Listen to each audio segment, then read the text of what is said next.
Hi guys, welcome to my vlog. Tingnan mo guys. Inayos niya yung damit niya. Tapos kinuha na yung lip tint. Para hindi lata dry yung lips natin. Kay basa. Baka sabihin ng iba. Sabihin ng iba. Hindi tayo nag-ayos sa sarili natin.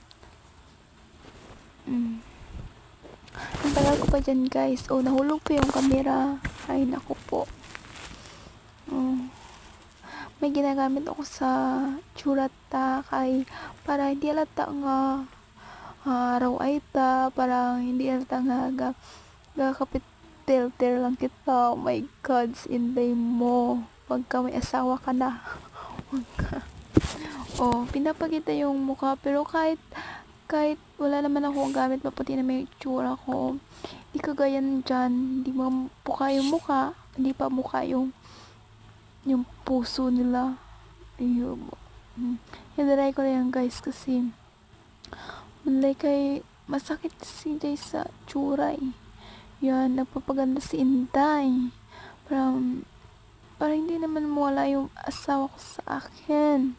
Para hindi yun. Yun lang.